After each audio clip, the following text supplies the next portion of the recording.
GE Vernova, 75,000 employees, 100 countries, launched as a standalone company in 2024. So Scott is really an innovator and an entrepreneur as well. Mr. President, welcome to Axios. Thank you very much for this partnership. We appreciate your being here and for believing in Axios. You came by, you were just starting, you came by. Jim Vandehei, our CEO, and I have a little glass cage at Axios. You came by and we really appreciated that. We had a lot of fun. Your office space helped inspire our headquarters in Cambridge, Mass. So it's lean. Fluid for sure. As young and energetic. Love it. Scott, backstage, you told me stat that instantly stuck in your mind. You said that on any given day, 55% of the electrons that are flowing through the United States are passing through GE Vernova equipment. Just unpack that amazing stat.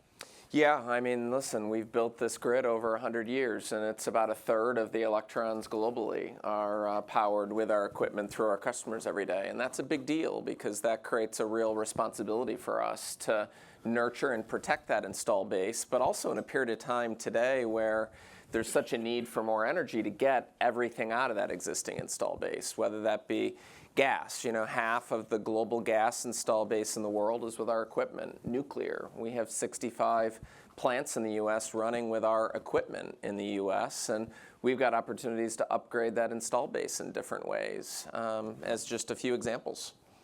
Scott, take us behind the scenes of GE Vernova and how, since you became a standalone company, the culture you've tried to instill internally, externally, and how you're making a difference.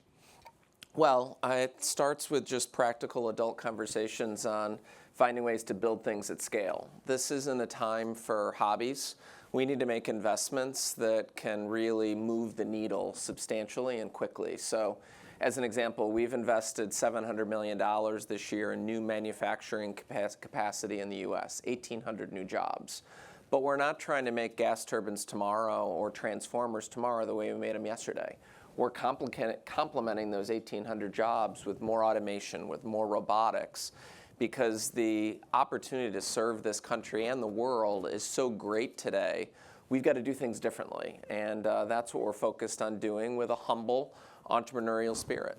Now, you know New York well after Cornell. You got a graduate degree at Columbia University. What's Climate Week like for you, and what are your team, including our friend Tom Reynolds, what are you guys up to this week hoping to accomplish? Well, I think this is a great opportunity to connect with people that are swimming in the same direction as you, but also having conversations with those that maybe have different views, right? So it's a good platform for us to exchange thoughts. I think energy is critical today, and when you think about electric power, which is what we do, it only creates about 20% of the world's energy today. The other 80% is still coming from liquid molecules. It's still coming from coal and industrial applications. Most people think that 20% needs to double. It's not going to double if we don't bring a lot of different archetypes of people together to find ways to do business together. And that's where I find a week like this to be an important week to have those engaging conversations. Scott, every time you and I talk, you want to talk about breakthrough technologies. Yeah. It's very much the way Axios thinks with the future of energy. When you look at hydrogen, nuclear, direct air capture, which of these breakthrough technologies are going to move fastest in the decade ahead?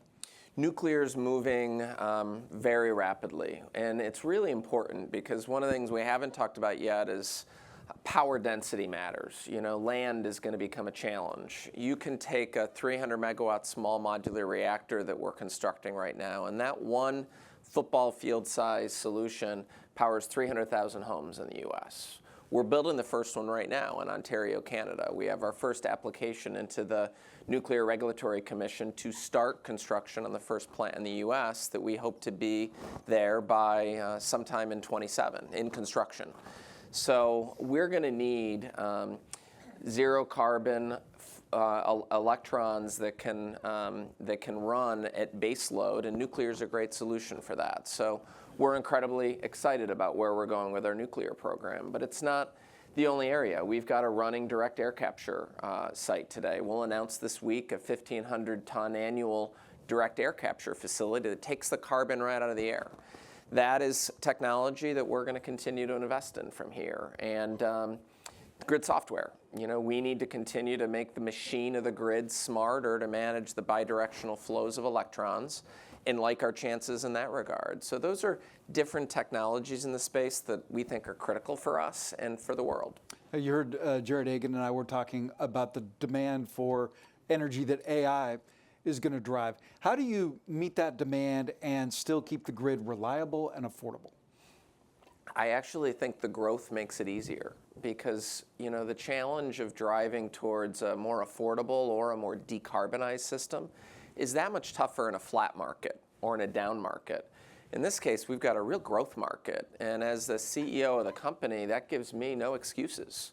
That gives me more ammunition to invest for the long term that can ultimately drive the affordability curve down because we have that much more confidence and conviction that the market is going to be there at a higher level for a longer period of time. And that's exactly why we are making the investments and the announcements we're making that will ultimately improve the affordability. It will also ultimately include and improve the decarbonization dynamics in the country. I mean, nuclear is going to matter, and nuclear is going to happen much faster than it would have happened otherwise, if not for things like the hyperscaler demand. So for me, there's a lot to be excited about in this market.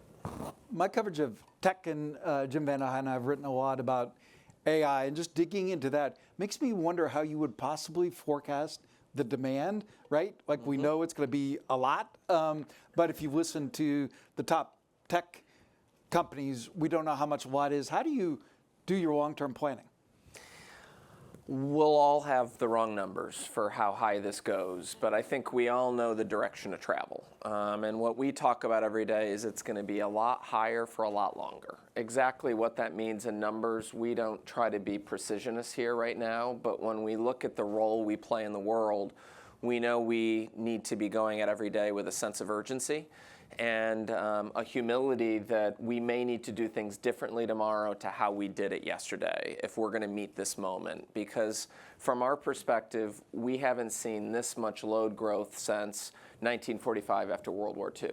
And if you take a step back and think about how much more complicated it is to build stuff today relative to how it was to build stuff in 1945, we have to challenge ourselves and partner across the ecosystem to meet this moment. I like our chances, but it does require a combination of both humility, courage, and entrepreneurial spirit to make it a reality. A sense of urgency, I like that. For sure. What policy shifts or public-private partnerships are you seeing the biggest change in right now? Well, I mean, from a public-private partnership perspective, something we haven't talked about is we need young people coming into this industry. We need, I'll meet with young kids, 20-something, they'll tell me that climate change is their generation's biggest challenge. And then when I ask them where they're going to work, they'll tell me XYZ social media company. I need them at GE Vernova. And I'm very serious about that. So that's part of why we built our headquarters in Cambridge, Mass, because there's a lot of colleges there.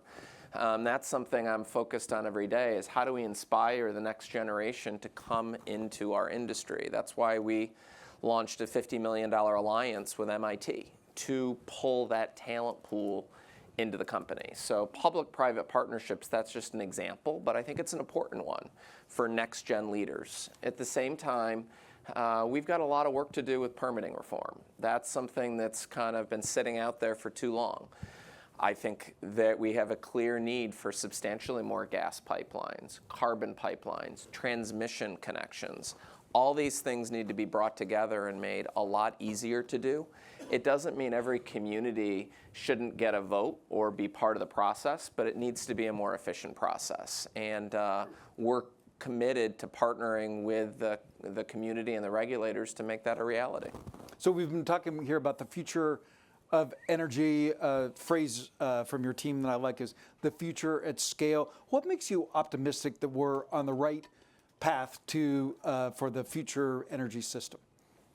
I think the biggest customers that are really pushing on us right now care deeply about sustainability. That's making us better every day. I think we have a lot of the technology. We just need to figure out how to industrialize it at scale. The technology exists. We just need to make it, and we need to make it in a more affordable, efficient way than has historically been done. I don't look at what is in front of us with pessimism. I look with every day with immense optimism and conviction that we are going to get there.